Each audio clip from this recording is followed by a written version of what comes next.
sortis, les pieds et les mains attachés par les bandelettes et le visage enveloppé d'un linge. Jésus leur dit, détachez-le et laissez-le s'en aller. Alléluia. Je vais juste m'arrêter ici.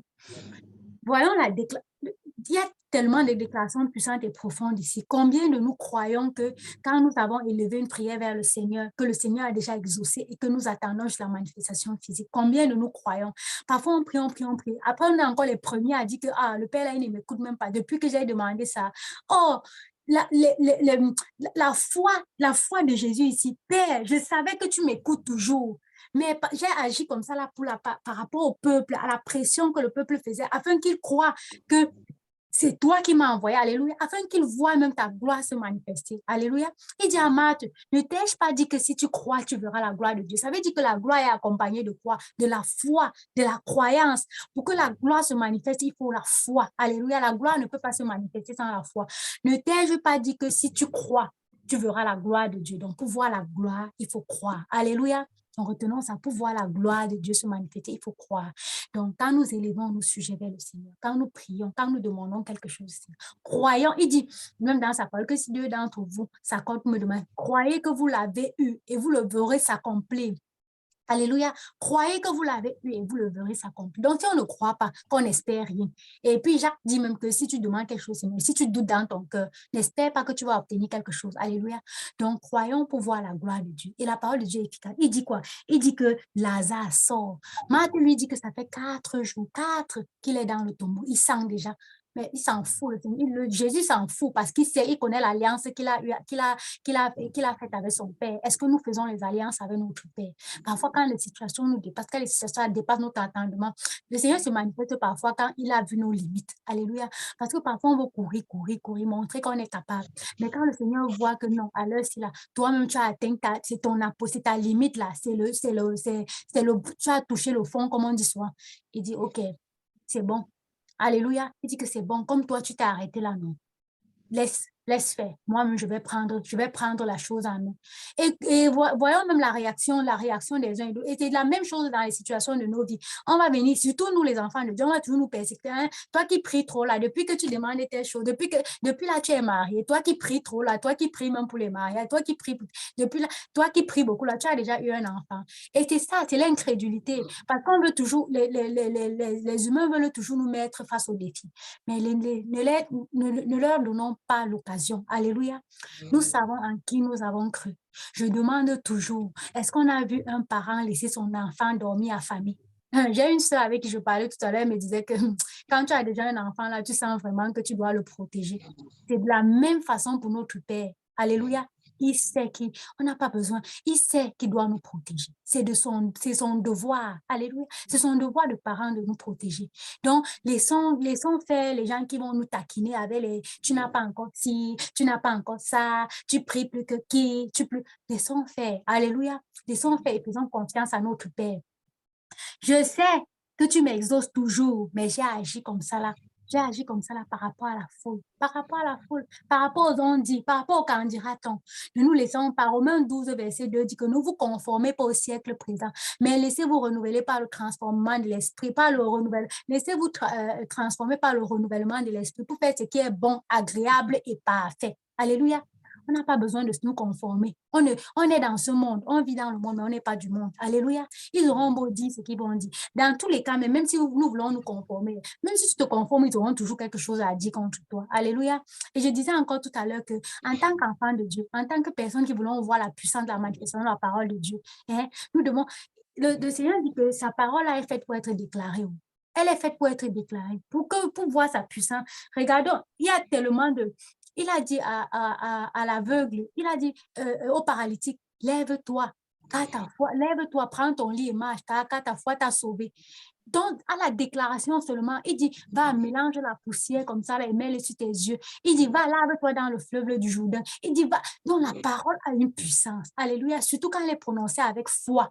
Alléluia. Et c'est pourquoi il dit, même l'apôtre peut dire que il nous recommande à nous, chacun de nous prophétise même dans ta propre vie.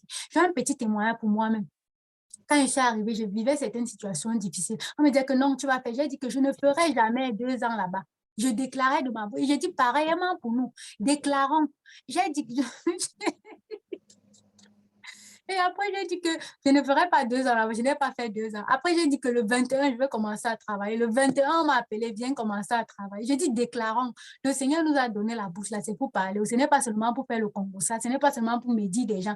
Ce n'est pas seulement pour porter critique aux gens. Ce n'est pas seulement pour nous asseoir. Il dit dans le Somme 1, heureux celui qui ne marche pas selon la voie des méchants, qui ne s'assied pas en compagnie des moqueurs, mais qui médite la parole de Dieu jour et nuit et qui la met en pratique. Alléluia. Il est comme un arbre planté près d'un courant d'eau qui donne son fruit en sa saison et dont le feuillage ne flétrit point. Tout ce qu'il fait lui réussit. Alléluia. Soyons cet homme qui marche, qui ne marche pas selon le conseil de Dieu, qui ne s'assied pas en compagnie. Soyons cet homme qui est heureux parce qu'il médite la parole de Dieu jour et nuit et qui la met en pratique, qui la déclare. Alléluia. Et qui voit la manifestation de cette parole, la puissance de cette parole agir dans sa vie. Alléluia.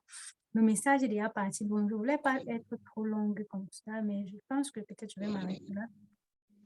Donc, je vais donner rapidement les points qui vont nous permettre de voir le surnaturel de Dieu, le réma, de la révélation puissante de la parole de Dieu dans nos vies.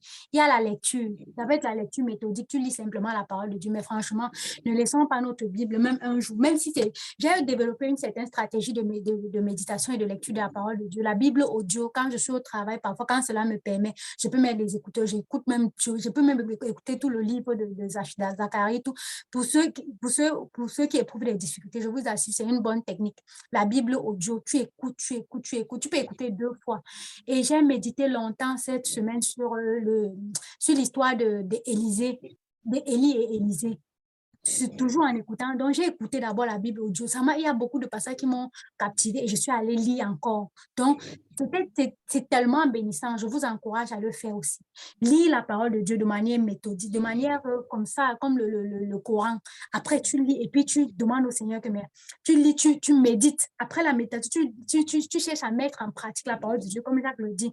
Et crois également. Crois à l'accomplissement de la parole. Crois en la parole. Parce que si tu ne crois pas en ce que tu lis alors quoi? C'est comme si tu perdais même le temps. Autant mieux ne perdons pas le temps. Si tu ne crois pas, laisse-toi une fois tomber. Alléluia. Et aussi, fuis le péché. Alléluia. Parce que le péché nous éloigne de la manifestation de la gloire. Alléluia. Parce qu'on veut voir la puissance de la parole de Dieu. Pour que la parole de Dieu soit puissante, il faut que nous puissions fuir le péché. Parce que le péché empêche la plénitude de la manifestation de la gloire. Alléluia. Fuis le péché, vivre dans la sanctification, mener une vie de repentance et surtout manifester les dons de l'esprit, développer une intimité avec Dieu. La liste n'est pas exhaustive. Développer une intimité avec le Seigneur. Parce que pour que tu puisses faire des déclarations puissantes qui agissent, effectivement, il dit dans Jean 14 que si nous avons cru, nous pouvons faire les œuvres. Si nous sommes enfants de Dieu, si nous sommes en lui, nous ferons les œuvres qu'il fait et nous en ferons de plus grandes. Ça veut dire que si lui, il a pu dire à Lazare, Lazare sort de ce tombeau, ça veut dire que nous-mêmes, en tant qu'enfants de Dieu, puisqu'il nous a donné le pouvoir et que nous sommes les héritiers de Dieu, les cohéritiers de Christ, ça veut dire que nous-mêmes, nous sommes capables à dire à un mort, lève-toi et marche, cours même. Alléluia. Nous devons juste croire. Amen. Croire et nous laisser instruire, nous laisser conduire par le Saint-Esprit. Ne faisons pas comme quelqu'un que j'ai vu, il est parti, dit qu'il voulait faire comme Pierre. Or, il n'a pas eu le réma. Il dit qu'il voulait aussi marcher sur l'eau. Il est parti, les flancs, les courants de l'ont emporté. Non, ce n'est pas ce qu'on dit. Ou alors dit que je veux aussi enfanter comme Marie sans avoir connu. Non, ce n'est pas de ça qu'il est question. C'est de prier vraiment afin que le Seigneur, le Saint-Esprit nous donne la révélation de sa parole. Amen. Je pense que c'est ça, c'est un peu ça, c'est un peu ça. On rend grâce à Dieu. Je vais rapidement prier. Seigneur, nous te bénissons. Nous bénissons ton nom. Nous te rendons grâce pour tout ce que tu fais dans nos vies, papa, pour la puissance de ta parole. Papa, je déclare ici aujourd'hui, papa, que tous ceux qui sont connectés ici et tous les membres de ce groupe croient spirituellement, papa, et portent du fruit. Papa, je déclare que ici, tu n'as pas fait cette maison en vain et tu ne fais rien en vain. Et puis, tu ne fais même rien en moitié. Papa, les bénédictions suivront dans cette maison, papa, et les témoignages également afflueront. Papa, je déclare même que la multiplication du nombre de personnes qui te suivent, papa, se fera, papa, et nous porterons du fruit et du fruit en abondance.